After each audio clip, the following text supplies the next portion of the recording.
So thanks you everyone for joining us today. This is going to be a special two-part webinar series. Today we're being joined by Brenda Weens, and she is coming to us from the University of Florida. Tomorrow there's going to be part 2 of this session at the same time, 9 a.m. Central, 10 a.m. Eastern time. So please join us for the second part of this series. This webinar is being recorded and it will be posted on the SRDC website, which I will post into the chat box. So you guys can go back and reference that. The second part will of course be recorded as well. So if you know someone who wasn't able to join, please direct them to that recording so they can get all this great information. So without any further introduction, I'm going to go ahead and turn it over to Brenda and we'll get started with our presentation. Be sure if you have questions, please direct them to the chat box and Brenda will be going back and forth and answering those for you. All right, thanks Brenda. All right, well, good morning. I'm glad to kind of be doing this webinar. The last time I believe I was out kind of doing one of these was not long after Hurricane Katrina. And it's hard to imagine it's been that long now since those events. But what I'd like to talk about today is post-disaster stress in individuals and communities. And my friend and colleague, Dr. Radonovich, tomorrow is going to talk a little bit about how to respond to these events. But today what I'm going to focus on primarily is the types of responses you might see in people following disasters and the types of responses you might see in communities so that you can have some tools for recognizing when people might need assistance. Okay, so, oh, for some reason my slides, there we go. Okay, here's a little bit of an overview of what I'd like to cover in the next hour. So we're going to talk a little bit about individual post-disaster stress responses. What might you typically see in children, adults, disaster responders in particular, and then factors that might impact an individual's recovery following a disaster event. And then we'll touch a little bit on post-traumatic stress disorder as a specific type of problem that you might see. I do also want to spend a few minutes talking about the impacts of media coverage on post-disaster stress and talk a little bit about just some anecdotal experiences from Hurricane Irma here in Florida recently, and then follow that with community responses to disasters and factors that can impact recovery in community settings. So we'll start off talking a little bit about individuals. This is a graphic actually I used a lot when in the trainings I did after Hurricane Katrina and Rita, as well as a lot of the hurricanes that we had in Florida in 2004. And this in particular I think really illustrates one of the things we'll talk about, which is the impacts of multiple disasters potentially coming one right after another. And certainly we had that here in Florida in 2004 with multiple significant hurricane events. So first of all, I think the important thing to remember when we are working with anyone following a disaster event is that stress is a normal reaction to these types of things. So it's almost unusual to find somebody who is not experiencing any kind of stress following this type of event. So we want to be careful and not pathologize people for having typical stress reactions. But what we're going to talk about here are some specific things that you might see. So with adults, here are some common things that you might come across. In particular, changes in mood, people becoming more irritable following these types of events. You may see people having more problems with sleep and appetite issues. Those things in turn often make people feel more irritable. But other things that you might see in adults as well are kind of recurrent thoughts about the event. Some people may try to avoid either things that remind them of the event or be avoiding other things related to the disaster. You will find some people who have shaken belief systems. So they, for instance, felt like they could expect help from the government afterwards. They find out that help is harder to get maybe than they had anticipated, and that can cause disillusionment. They may have, other belief systems that are shaken as well. You might find discord in relationships of adults. So marital discord can be a common thing. So increases in kind of arguing amongst couples. Also discord in friendship relationships or other family relationships is not uncommon.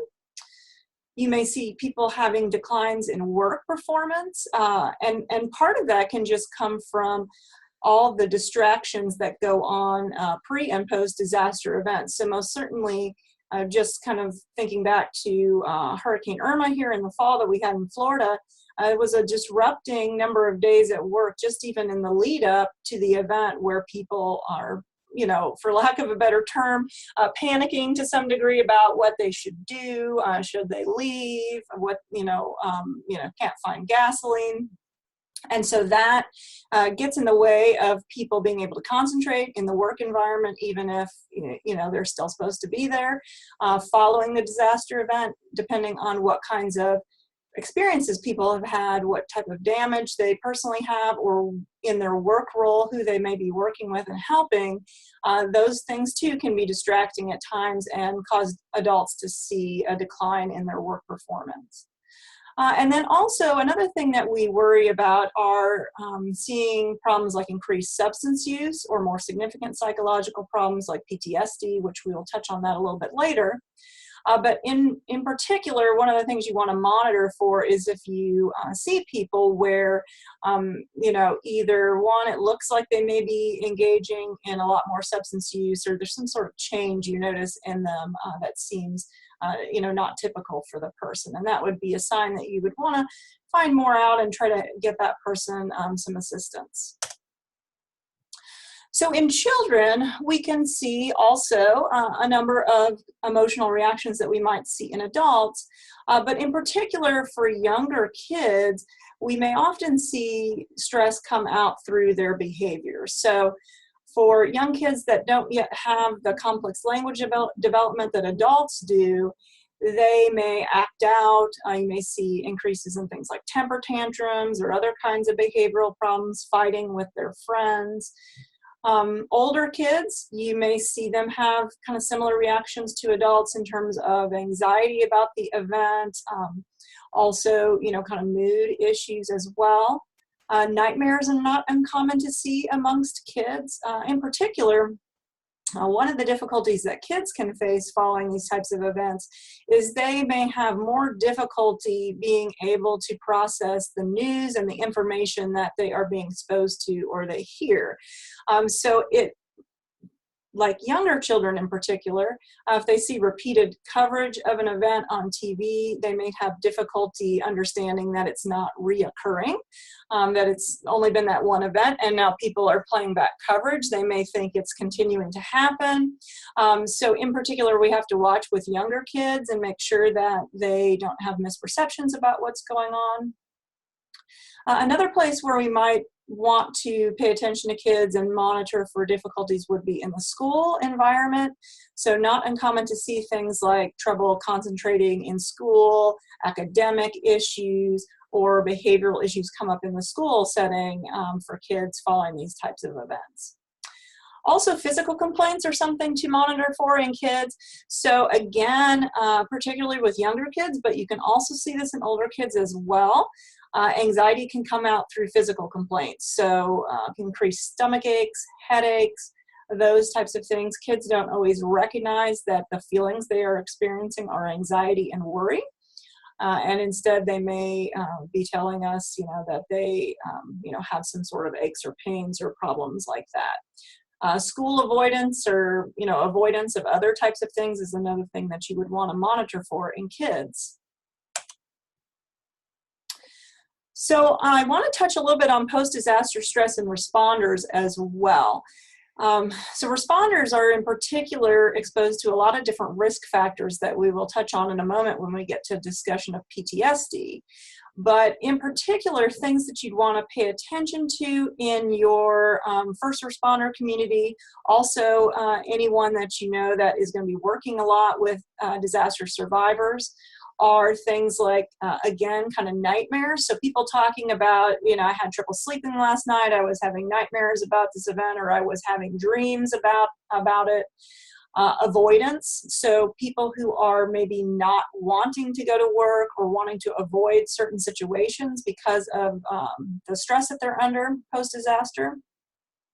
And then also things like taking a lot of risks in recovery efforts. So we saw this a lot after 9/11, but disaster responders who did not want to take breaks, working very, very long hours that were not probably conducive to their own health or their own kind of mental stability after that type of event.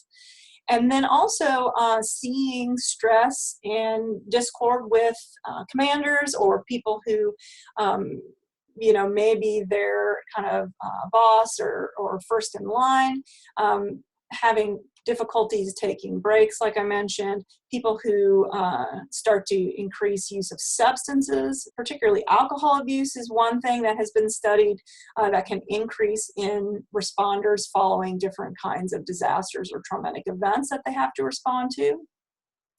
And then again, similar to what we talked about for adults, disturbances in domestic relationships with their spouse or family members. And then also important to monitor first responders for signs that they're talking about. Things are hopeless. They don't think that there is a way forward. Any kind of suicidal statements. These would in particular be signs that you would want to kind of get that person some assistance and potentially remove them from having to kind of do further response efforts. So I also want to touch on some long-term things that you might see. So often we are focusing kind of on the short-term period following a disaster, and that's where a lot of our energies and attention go to. And then several months or years down the line, we have some parts of the community that have experienced recovery. There may be pockets of the community that are still recovering, but it can be easy to forget about the fact that there are people who are still dealing with consequences of the disaster. So in particular, some difficult things to pay attention to, anniversaries of the disaster event. So this can be bigger for some events than others, in particular, man-made disasters, which we're not going to focus on quite as much today, but those are ones that the anniversary can be particularly salient for people. Loss is something that can be another factor that people may be dealing with long-term, so particularly if they lost loved ones or entirely lost their home and had to move or rebuild, that can be kind of a long-term issue to deal with. You'll find people that will have increases in anger, blaming others, particularly, the government, insurance agencies, people who are charging too much to come and cut down trees, to, replace the roof, etc. So a lot of anger that you might see. And then also you can see in some individuals a phenomenon that we call survivor's guilt. So this is when people have experienced a significant disaster. They know people that that did not live through the disaster, and they themselves feel guilty that they survived. Certainly, this was, I think, a big factor following Hurricane Katrina and events where there was a fair amount of loss of life. Then finally, also you'll see people dealing with kind of trying to find meaning in the event, reconcile it again with their existing belief systems. And then long-term, we're also monitoring for conditions like anxiety, depression, substance abuse, and then PTSD, which we'll talk about a little bit more here in detail in a moment. So before I talk a little bit about how common, or while I'm talking about the commonality of post-disaster stress, if you've got specific kinds of things that you've seen in terms of your observations working with people post-disaster, feel free to type in the comment box some of the things that you've experienced in working with disaster victims and what you've seen. But in terms of how common post-disaster stress is, There are a lot of figures out there in the literature. The difficulty is that the rates really can vary pretty considerably due to a number of factors. One of the big ones is just the particular disaster event that we're talking about. So, you know, a disaster that's circumscribed and affects fewer people may have a different type of impact than a large disaster that is affecting, you know, large portions of a community or multiple communities. So there, you know, there's one problem with trying to figure out, like, well, you know, are there kind of average rates of what we would expect for people to have difficulties post-disaster? But then another big issue is the study methodology. So these studies are done usually in very different ways. The types of measures that people use to look at post-disaster stress are not always the same. For instance, some people will look at whether people meet full criteria for particular disorders like PTSD or depression, whereas other studies will focus primarily on symptoms. So they may ask about particular symptoms of post-traumatic stress, but not full disorders. Do people get interviewed versus filling out self-report questionnaires? What is the timing after the disaster? How do they sample people? So is this kind of a random sample from the community or a sample that was a little bit easier to get? So all of these things can affect what we might see in terms of the rates. What we do know is that the majority of people are going to experience at least one type of stress symptom shortly after disaster events, and that most of these symptoms are going to peak within the first year following the disaster, usually in the first few months. So thinking about that as kind of the acute crisis period right after the disaster, that's when you're going to expect to see most people have some reactions, but usually those are going to tend to start to decline over time. And only a minority are going to have longer term problems. But again, this really can depend on the nature of the disaster, how long are recovery efforts drawn out, and how long does it take for that particular individual to see kind of recovery in their own situation, whether that is, you know, rebuilding a home, or, you know, if they had to move, are they able to come back, any, you know, dealing with any of those types of disruptions. So I want to touch on a few factors that can impact an individual's recovery to an event. I just talked about this a moment ago. So the scope of losses that the individual has, as well as the community, will certainly be an impacting factor. If the individual has experienced loss or bereavement.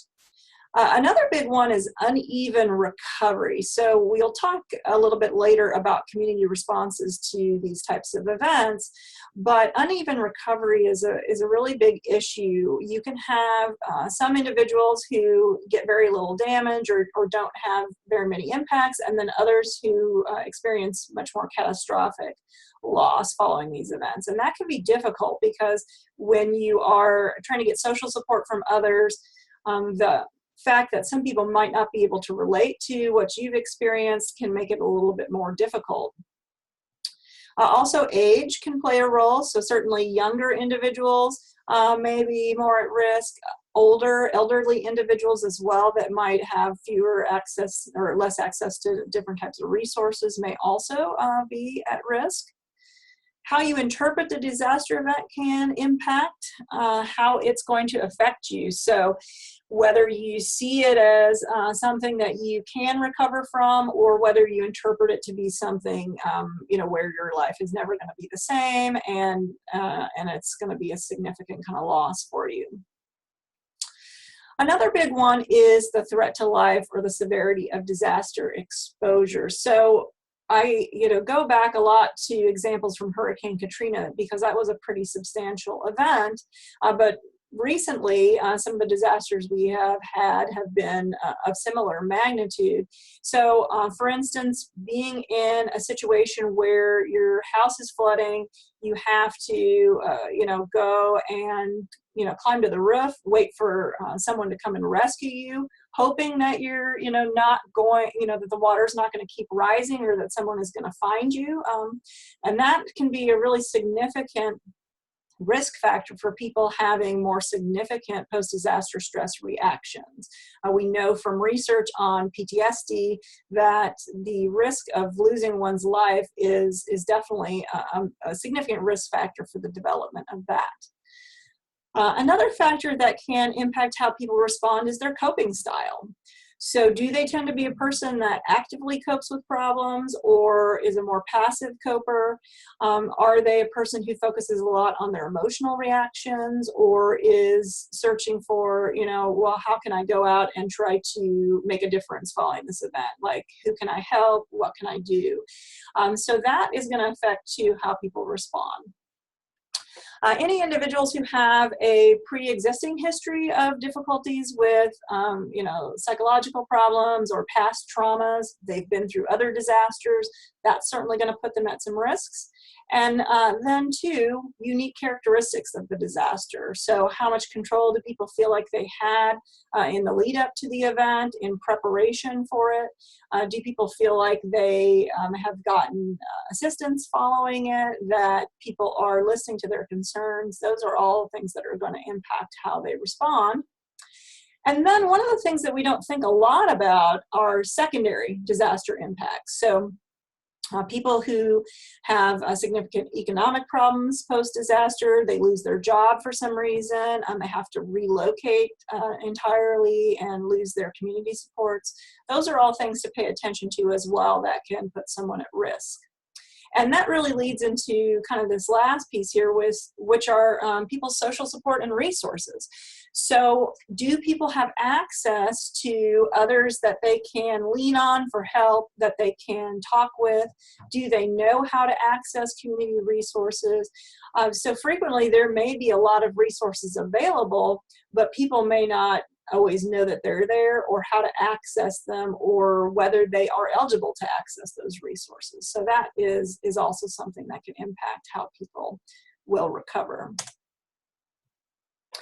So to kind of wrap this piece up, I do want to note that, again, most people are not going to have these long-term psychological problems, but we really have to remember that people's recovery times are going to vary. So one person may be really resilient and seem to do really well post a significant disaster, and other people may still struggle even years down the road. So there's not really one particular way that people may recover from a disaster event. So I do want to touch a little bit on PTSD just for a moment as something that we really want to pay close attention to. And that is one of the most severe stress reactions that you might see. And it's characterized by 3 different types of symptom clusters, one being re-experiencing. So this is something that a lot of people might be somewhat familiar with. This would be things like having flashbacks or nightmares about the event. But then a second symptom cluster is avoidance or emotional numbing. So this might be, you might see this in people when you're talking to them about the event and they seem almost kind of flat in their affect, very, very numb, almost like they're in kind of like a daze. So that is an effect that you might see. Also avoidance of things, so avoidance of any kind of reminders of the event, not wanting to go to a particular place that reminds them of it. Also, the third symptom cluster is physiological arousal. So these would be things like hypervigilance. So people who are all of a sudden becoming hypervigilant of everything that's going on around them. Are there other dangers? And things like exaggerated startle responses. So they jump to any kind of like noise or people coming up unexpectedly behind them. So these are all things that we could see with post-traumatic stress disorder. And in order for us to diagnose that particular condition, the symptoms have to be present for at least a month. So this is important because it goes back to the fact that, again, immediately following a trauma or a disaster, we're going to expect that a lot of people are going to have certain types of stress reactions.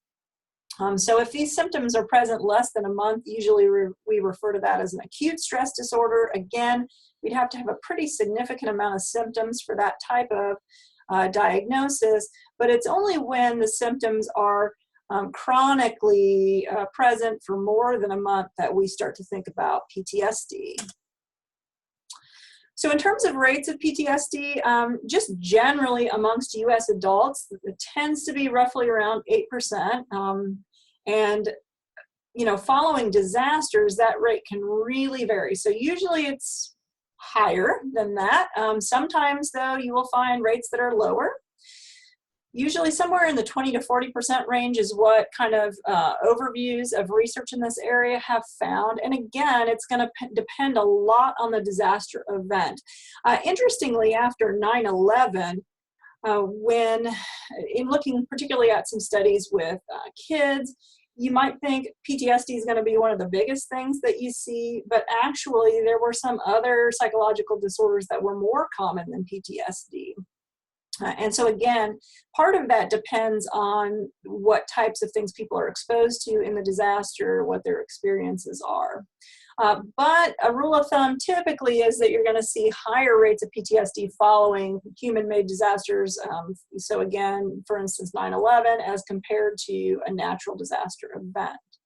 And I did just have some numbers up here. We're not going to go through these in detail, but so you can get a feel for, okay, some pretty significant natural disaster events. What types of rates are we talking about in terms of PTSD? And again, we come back here to the issue of the methods with the studies. So in some of these studies, they were looking at full criteria for PTSD, and others they were just looking for symptoms that people have.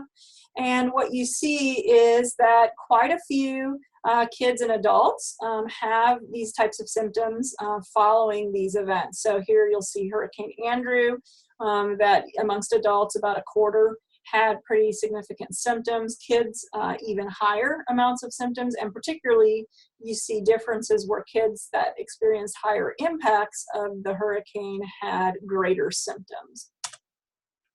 Lots of numbers here for hurricanes Katrina and Rita. Interestingly, one of the things I'll point out is at the bottom, a study that followed a little over 400 youth for 2 years post-Katrina, which is a pretty long follow-up and not necessarily common for some of these types of post-disaster studies. And what they found is that across the whole study, in the beginning, approximately 25% of the youth that they assessed had initial PTSD symptoms, but most of those had recovered by the end of the study, and only about 4% had chronic PTSD.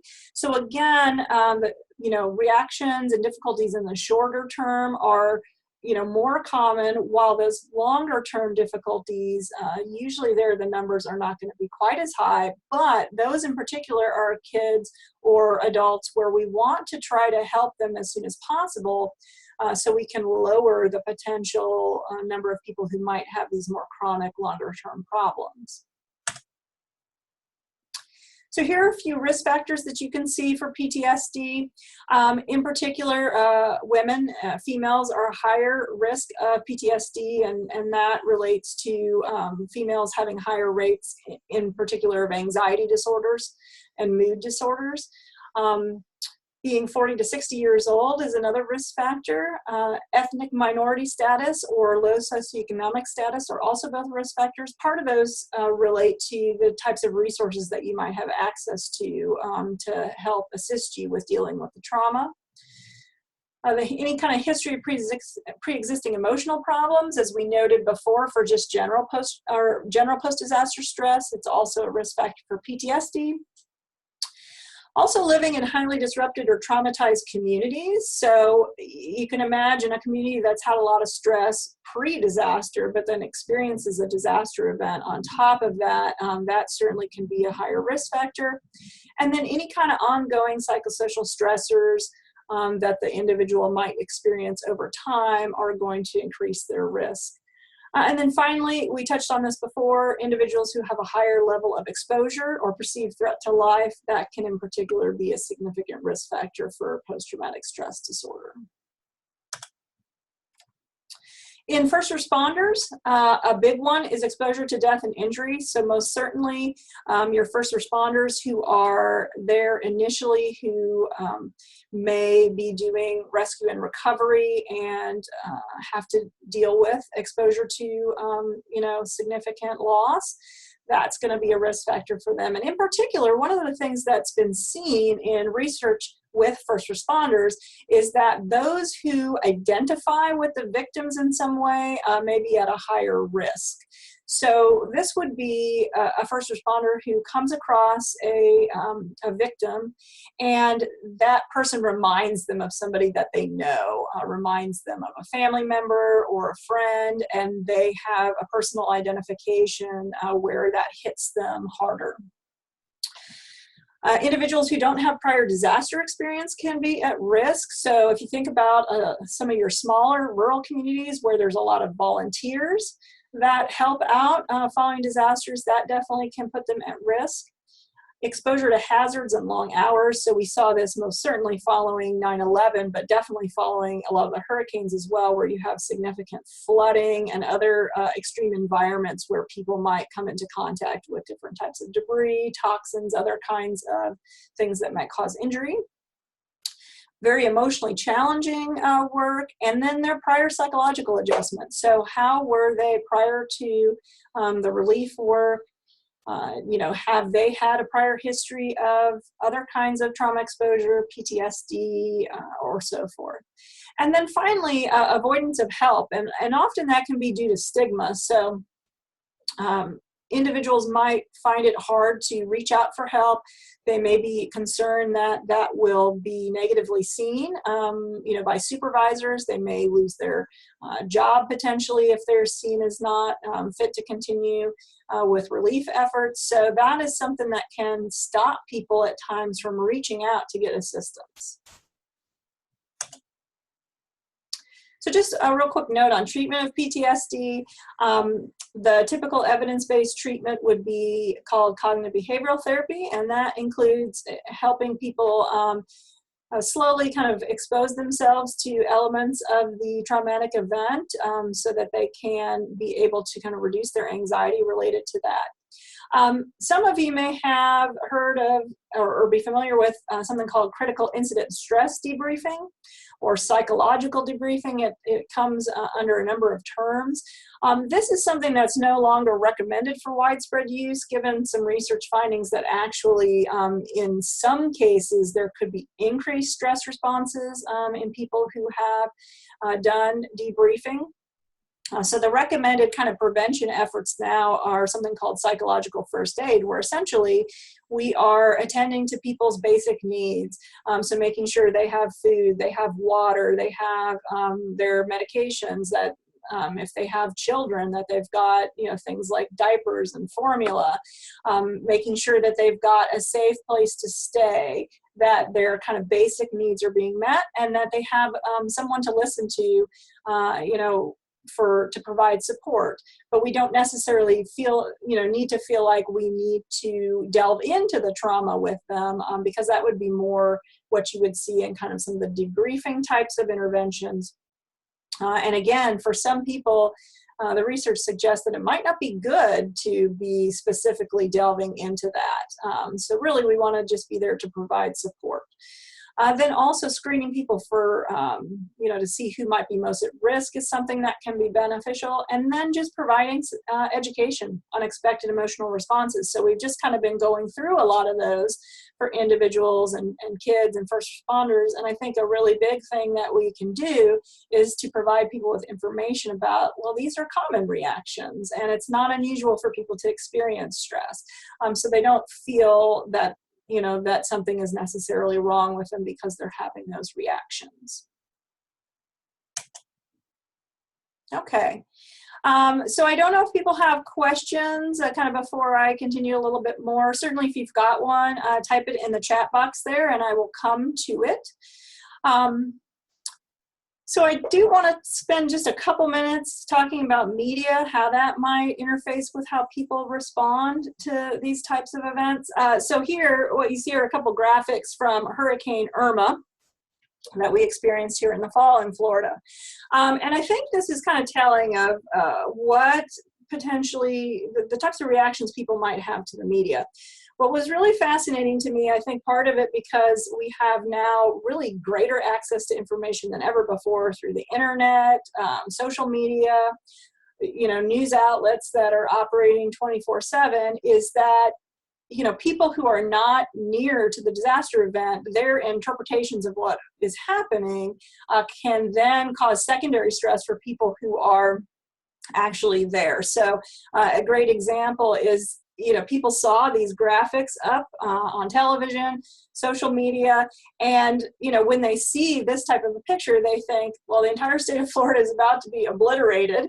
And so, we had multiple people getting in contact with us, asking us if we were evacuating, what were we doing, were we safe, or we're going to be okay. And that alone can be a stressor for people, because then it might cause them to question, am I doing the right thing? Should I be leaving? What should I be doing? We saw that certainly with a lot of our students here, and I'll talk about that in a moment. So just in general, media is a tool that can be used for a lot of good. So we can use it for education efforts, help in recovery, and then providing reassurance to the public following disaster events about, things that are being done to provide assistance. It often is the primary information source before and after a disaster, so people turn to the media to find out, what should I do? What should I be looking out for? They will also turn to friends and other people, coworkers, but the media is going to be a big information source. And interestingly, particularly in smaller areas, but just in general in our current kind of media cycle, attention tends to be really high immediately following the disaster, but that attention quickly shifts to other things that are going on. So for disaster victims, that can increase at times disillusionment. Like, people have kind of forgotten about what's happening here. So high exposure to media coverage of disasters is associated with stress. So a recent review in 2014 by Pfefferbaum and colleagues, they reviewed mainly studies that had been done with adults, and they did find positive associations between more media consumption and post-traumatic stress symptoms, depression, stress reactions, anger, grief reactions, and so forth. And importantly, these relationships were above and beyond the effects of other kinds of exposures. So it wasn't just that these people had experienced the disaster itself, but on top of that, adding really heavy doses of media consumption, particularly television consumption, where you're seeing repeated images of the disaster, can be a risk factor for increased stress. Notably, a lot of these studies examined primarily television coverage. A few included other types of media coverage, but by and large it was mostly TV and mostly human-made disasters. So while some of the studies did look at natural disasters, we can't entirely say that the findings kind of hold across all types of events. And also, we can't necessarily assume causality with a lot of these studies, because again, there's a lot of factors going on that might not be measured. But what we do know is that it can be good to turn off some of that coverage at times and not necessarily be rewatching it, especially for young kids who might not, again, like I mentioned earlier, understand that the event is not happening again. So we know a lot less about the consumption of online or social media and how that might impact stress following disasters, but particularly amongst younger people, there's very heavy consumption of social media. And so that's going to be an important thing for us to be looking at as we go down the road here, and whether that has positive or negative benefits following a disaster. Particular upsides might be that it offers social support and connectedness, so people can get that social support they need. A lot of real-time information. So, You can get information quicker through social media potentially than other types of outlets. It can help you locate people, determine what segments of the community are in need or experiencing problems. That was a big one here post Irma. For instance, we had some friends where we saw immediately on social media that they had, you know, multiple trees down. We were able to quickly kind of go and help them out. Mobilizing help, offering avenues for disaster stress surveillance might be another upside for social media. So it may be a way that we could, you know, easily kind of deliver quick surveys to find out what people are experiencing and monitor post-disaster stress. Potential downsides, though, are certainly inaccuracies or misinformation that, you know, is just generally a problem with kind of online information, but certainly could be the case after a disaster. Definitely there were some of that we experienced here following Hurricane Irma. Too much information. So when you're deluged with too many pieces of information, sometimes that can be too much for people to process. So it can be useful to try to point people to what is a good, you know, primary source for them to pay attention to. Also, it can be really hard to disconnect. So here, you know, maybe we don't have power and we're not watching, you know, consistent repeated coverage of this on our TV, but we've got it up on our cell phone. So again, harder for people to be able to kind of get away from that and take a break. But importantly, I think about this increased stress in the lead up to disasters. So, you know, here it was interesting amongst our graduate students in our PhD program here. There was a lot of stress associated with people calling them, and they got a lot of kind of mixed emotions about what they should do. So some of them really wanted to stay put because they knew that in general, the risk wasn't as high here. They had safe places to stay. They had water, you know, they had gas. There wasn't a, you know, they weren't at significant risk, but they were getting high amounts of pressure from family members to evacuate and to leave. And one of the big issues we had here was the roads. Everybody was trying to go north. There was very limited gas, you know, for people to access. And so there could be bigger risks to get on the road and to try to evacuate, especially when everybody's going the same direction. And but they were, you know, I had students telling me that they were getting text messages and, you know, Facebook messages and so forth from their parents every like 15, 20 minutes, like asking them, you know, are you going to leave? Are you evacuating? What are you doing? So that can put a lot of pressure on people in the lead up to an event. And so I think we need to think about how that might impact, especially younger people who are using a lot of that kind of social media. So I'll end by talking a little bit about community reactions following disasters. So here we can think about several phases that communities go through following a disaster event. We'll talk about each of those just a little bit. I do want to note these don't necessarily happen in a particular order or look exactly the same for every community. So you may have some communities, for instance, so there have been some events like tornadoes where a community is totally destroyed, decides not to rebuild potentially. So that could look different for that community. But in general, you're probably going to see most of these phases at some point in time, and they can occur simultaneously, so they don't necessarily follow one right after the other. So the heroic phase is one that a lot of us are very familiar with. It's where communities pull together.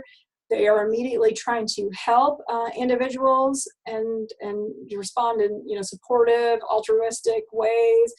Go out there, offer donations, offer to help people, going out trying to help with rescue and recovery.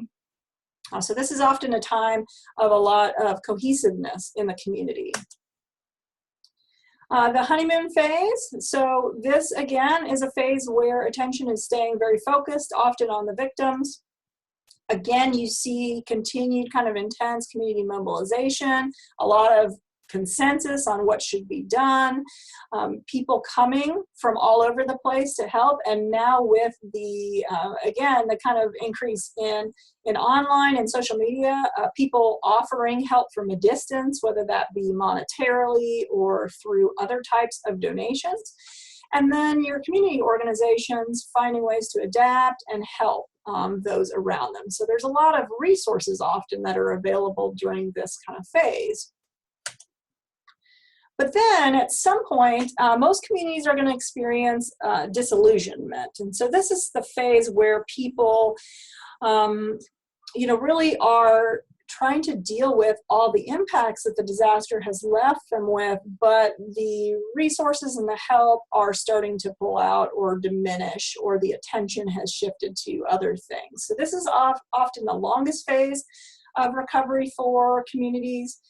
Again, this assistance and help is weakening at this time, and then you're left kind of to focus on the reality of, wow, I have to rebuild my home. I might not be able to come back for a significant period of time, or maybe I won't be able to come back at all. Other types of things that you've experienced, so loss really setting in of loved ones. And here you might see more things like discouragement amongst people. Scapegoating could be a common thing that you see. So essentially blaming other people for things that are going wrong. Resentment, disagreement, so that consensus that can be there immediately following disasters and when everybody is trying to help. In the longer term, when people are trying to make decisions about like what areas of a community should be rebuilt first or what should be the focus, here is where you're going to get more disagreement amongst people. And then that kind of fading of the unity in the community. And then finally, the other phase is recovery and reconstruction. So this is essentially finding a new normal. It may not be the same normal as prior to the disaster event, but it's kind of getting back to a stage where you feel like you are able to function well. And this can take a long period of time for some communities. It might not occur for a year or more post-disaster, particularly in areas that have really heavy losses and destruction. This may take a lot more time to see, but here you're seeing kind of recovery of typical social and economic activities, completion of reconstruction and recovery efforts. And it's important at this phase to think about anniversary events. So how does the community handle the anniversary of the disaster? Are they doing any kind of memorials? How does that affect the community? And again, here what we often see in the longer term is that problems in, planning and preparedness for disasters can often now down the road compound problems in recovery and reconstruction. So this is why it's really important for communities to have really good solid disaster response plans and disaster preparedness plans. What's going to be done in the event of emergencies? How are people's needs going to be met? And that includes not just their physical needs, but also their post-disaster stress needs, their mental health needs. And so having really good plans in place for the community can help to decrease the possibility that recovery and reconstruction comes with more difficulties. So factors that can impact community recovery, certainly one is the location of the community. So in general, rural areas tend to get less attention than large urban areas, so that can be a factor that impacts how quickly they can recover. The availability of resources that are there, so how much help is available, how many economic resources are available to the community, and that's both immediately as well as longer term. And then the extent of the damage. We talked about this a couple times. The scope of devastation is something that definitely will make a difference in terms of how quickly people can recover.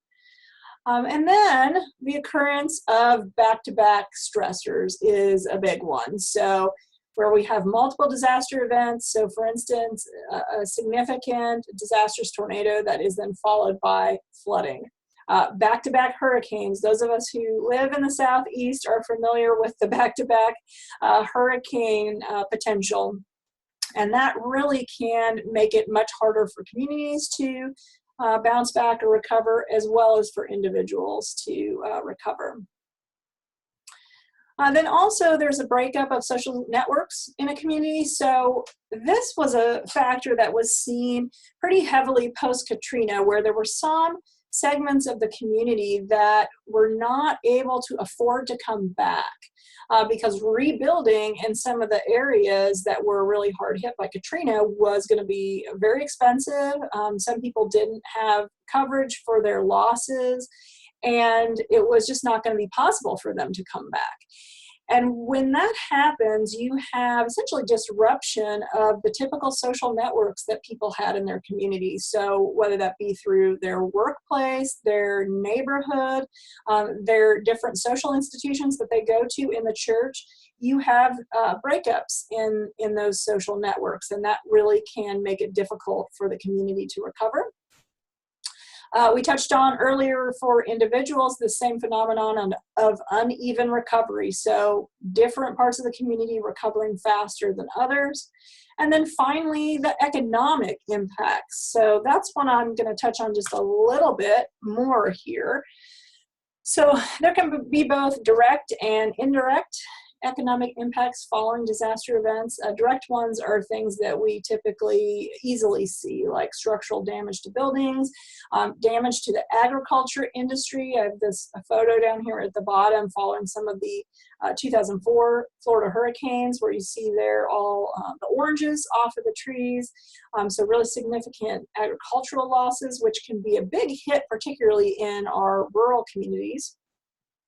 And then also interruption of normal business transactions that go on, businesses that aren't open or can't, kind of serve all the functions they were doing before because of things that they are dealing with post-disaster.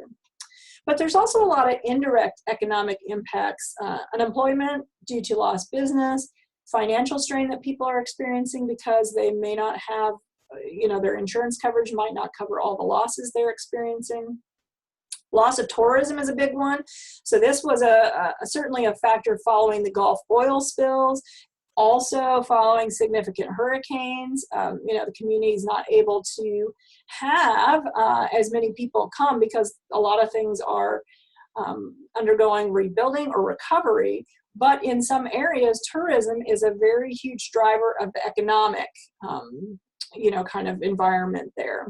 Particularly, that's one in Florida, that's a big one time after time, that after really big disaster events, the loss of tourism can really financially strain even the entire state, which then trickles down to communities. And then finally, community stigma can be an indirect impact. So, the Gulf oil spill, again, I think is a good example of this one, where a community becomes known for the disaster in some way. People see a lot of coverage that, for instance, the beach is covered in oil, and they then don't want to come to that area, or they avoid it, even if that the situation changes in a short period of time. They may just avoid that area for a while. And so that can also have economic impacts. And these things trickle down again and affect people's mental health and their stress. So importantly, community functioning is very much attached to individual functioning. It can impact how individuals are doing. And really, after real severe disaster events, the community might not be able to provide the usual resources that they typically would. And so again, these things all will impact how people will respond and the stress that they're experiencing. So some long-term community social impacts, these are things I have been touching on as we've gone through this presentation. A lot of social support networks and community social structures, they could be damaged after these events. So that is something to try to help figure out ways of how can we keep community ties together following these types of particularly disastrous events. Are there ways that we can bring the community together to help one another? And I think this is a particularly important thing to focus on for rural areas where social impacts can be really devastating after very big disaster events, because in particular in small towns, ties are very, very close amongst people. There's often very tighter social network patterns. And so that's something that could be really devastating when those are disrupted. And then, you know, again, some communities might not always have the economic resources to rebuild, so that can also kind of impact long-term the community. To close, I do want to touch a little bit on rural areas more specifically. So here, a few things that can impact our rural communities. Most of them tend to have a reduced response infrastructure. So not just with, you know, things like first responders, but also fewer health and mental health professionals available to help people post-disaster. And as I noted earlier, a lot of your responders may be volunteers. That can increase their risk to some degree. So that's something that we have to pay attention to with our kind of volunteer responders in the rural areas, is helping make sure that they're getting the support they need, and they know kind of what to look for in terms of their own stress responses. Economic conditions, again, very highly interlocked economic systems in rural areas. So when you get a hit to agriculture or other types of, you know, heavily, or the types of economies that rural areas are heavily reliant on, then you may have more significant reactions in the community. Some rural areas have higher rates of poverty than others, particularly here in the Southeast, and so that can be another factor. And then again, rural areas, there's a lot of importance placed on values of independence, self-reliance, being able to pick yourself up after disaster events occur, and that sometimes can put people at risk of having more significant reactions, particularly if it's hard to be fully self-reliant, if you're going to need to get help from others. And, you know, sometimes in the research on mental health reactions to disasters, that can be referred to as like a trauma bubble. So there's a community is experiencing this significant event, but because there's a lot of focus on independence and self-reliance, it can be hard to accept help from outsiders that come in, and there might be a little bit less trust for outside helpers. And then finally, the community might feel neglected at times. So in our really quick information cycle where things are, you know, there's constantly something new to be paying attention to that community might fade very quickly, and then it can get easy for people to feel, again, disillusioned that people aren't there any longer to provide them assistance. So that is the end of the information I wanted to present. If people have some questions, type them in here, and I'll be happy to entertain any questions here at the end.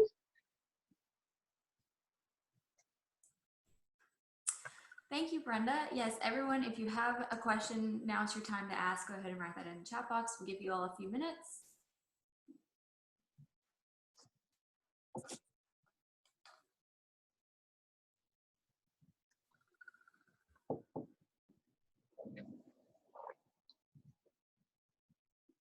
And also, if you haven't already, if you're joining us, please let us know in the chat box your name and where you're from. It's always nice to know where people are joining us from.